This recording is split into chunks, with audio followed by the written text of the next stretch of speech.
Biography of the Buddha.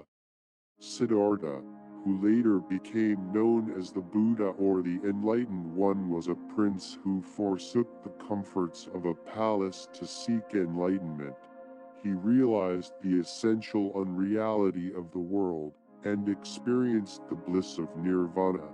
After his enlightenment, he spent the remainder of his life teaching others how to escape the endless cycle of birth and death, and experienced the bliss of nirvana. After his enlightenment, he spent the remainder of his life teaching others how to escape the endless cycle of birth and death. Growing up a young noble prince, it is said his father sought to shield the young prince Siddhartha from the pain and suffering of the world. It is said his father had a premonition that Siddhartha would one day renounce the world. However, at one point in his early adult life, Siddhartha sought to find a greater meaning to life. In disguise, he left the palace and wandered around the kingdom. Here, Siddhartha came across different people suffering from old age and illness, and witnessed death. This showed him the transitory nature of life, which had a great impact on him. As a consequence, Siddhartha resolved to seek a deeper meaning of life. Secretly, Siddhartha left the palace, leaving behind his wife, son, and all the worldly comforts that he had enjoyed.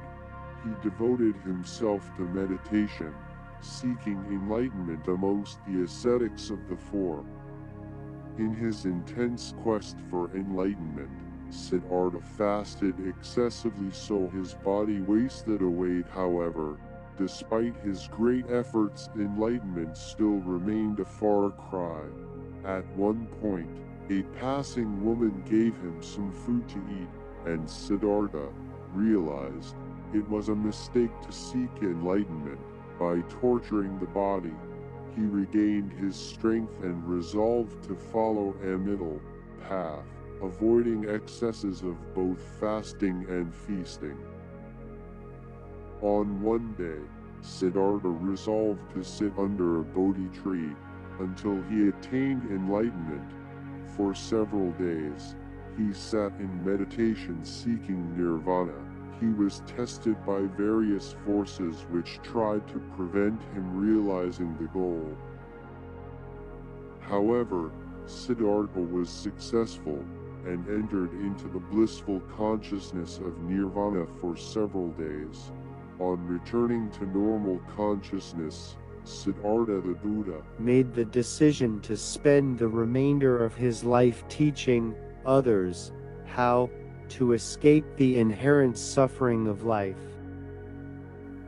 For many years, Buddha traveled around India, especially around the Ganges Plain, and in Nepal, teaching his philosophy of liberation. His teachings were transmitted orally and not written down until many years after his death. Many stories relate to the life of the Buddha in this teaching phase. His essential teachings were of love, compassion, and tolerance. The Buddha taught that a seeker must have compassion for all living beings, and this was the most important teaching.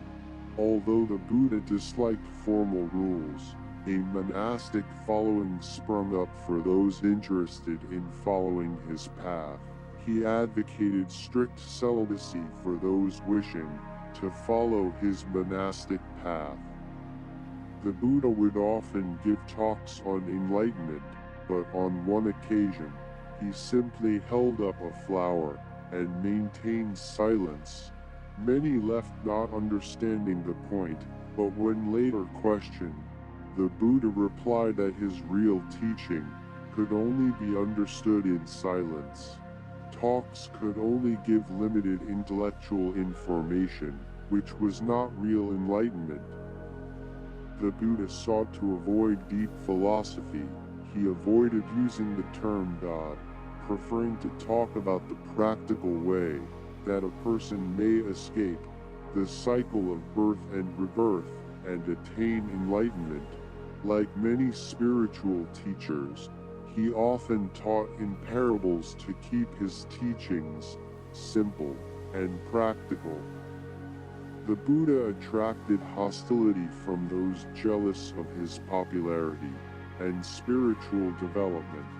One of his own monks, Devadatta, later became jealous of the Buddha and sought to split the community. He even tried on 3 occasions to kill the Buddha, but on each occasion, he failed.